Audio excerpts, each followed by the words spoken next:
Power ಟಿವಿಗೆ ಮತ್ತೊಂದು ಪ್ರಶಸ್ತಿಯ ಗರಿ ಲಭಿಸಿದೆ.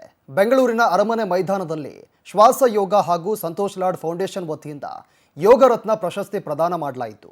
ಪವರ್ ಟಿವಿಯ ನಿರೂಪಕ ಪ್ರಣುತಾರ್ ಗಾಣಿಗ ಅವರಿಗೆ ಯೋಗ ರತ್ನ ಹಾಗೂ ಯೋಗ ವಾಹಕ ಪ್ರಶಸ್ತಿ ನೀಡಿ ಗೌರವಿಸಲಾಯಿತು. ಈ ವೇಳೆ ಮಾತನಾಡಿದ ಅವರು, ನನ್ನ ವೃತ್ತಿ ಜೀವನದ ಮೊದಲ ಪ್ರಶಸ್ತಿ ಇದೆ. ಇದಕ್ಕೆ ಕಾರಣರಾದ power TV MD Rakesh Shetty sir ಅವರಿಗೆ ಹಾಗೂ ಇಡೀ ಪವರ್ ಟಿವಿಯ ಸಿಬ್ಬಂದಿಗೆ ಈ ಪ್ರಶಸ್ತಿ ಅರ್ಪಿಸುತ್ತೇನೆ ಅಂತ ಹೇಳಿದರು. ಕಾರ್ಯಕ್ರಮದಲ್ಲಿ ಯೋಗದಲ್ಲಿ ಸಾಧನೆ ಮಾಡಿದ ಭಾರತೀಯ ಹಾಗೂ ಅಂತಾರಾಷ್ಟ್ರೀಯ ಮಟ್ಟದ ಯೋಗ ಸಾಧಕರನ್ನು ಗುರುತಿಸಿ ಸನ್ಮಾನಿಸಲಾಯಿತು.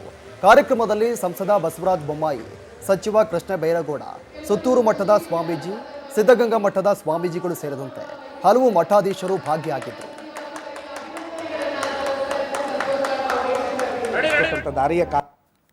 ಯೋಗ ಮತ್ತು ಸಂತೋಷ್ ಲಾಡ್ ಫೌಂಡೇಶನ್ ಅವರ ವತಿಯಿಂದ ಇವತ್ತು ನಡೆದಂಥ ಕಾರ್ಯಕ್ರಮದಲ್ಲಿ ಕರ್ನಾಟಕದ ಸುದ್ದಿ ಮಾಧ್ಯಮದ ಪ್ರಸಿದ್ಧ ನಿರೂಪಕರುಗಳಿಗೆ ಒಂದು 10 ಜನರನ್ನು ಸೆಲೆಕ್ಟ್ ಮಾಡಿದ್ರು. ಅದರಲ್ಲಿ ಪವರ್ ಟಿವಿ ನಿರೂಪಕನಾಗಿ ನನ್ನನ್ನು ಕೂಡ ಆಯ್ಕೆ ಮಾಡಿರೋದು ನಂಗೆ ಭಾಳ ಖುಷಿಯಾಗಿದೆ. ಮೊದಲಿಗೆ ಈ ಫೌಂಡೇಶನ್ಗೆ ಮತ್ತು ಶ್ವಾಸಯೋಗ ಸಂಸ್ಥೆಗೆ ಧನ್ಯವಾದ ಹೇಳೋದಕ್ಕೆ ಅರ್ಪಿಸ್ತೀರಿ.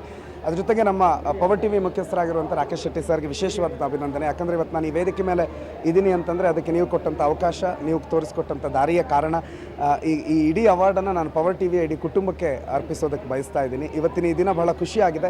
ನನ್ನ ಮಾಧ್ಯಮ ಲೋಕದ ಮೊಟ್ಟಮೊದಲ ಅವಾರ್ಡನ್ನು ಇವತ್ತು ನಾನು ಪಡ್ಕೊಂಡಿರೋದು ಕೂಡ ನನಗೆ ಭಾಳ ಖುಷಿ ತಂದುಕೊಟ್ಟಿದೆ. Thank you so much. Power ಟಿವಿಯ ಎಲ್ಲ ಸಿಬ್ಬಂದಿಗೂ ಕೂಡ ಧನ್ಯವಾದ. ಯಾಕಂದರೆ ನಾವಿವತ್ತೇನೇ ಇದ್ದರೂ ವೇದಿಕೆ ಮೇಲೆ ಇದ್ದರೆ ಅದಕ್ಕೆಲ್ಲ ನೀವೇ ಕಾರಣ. Thank you so much.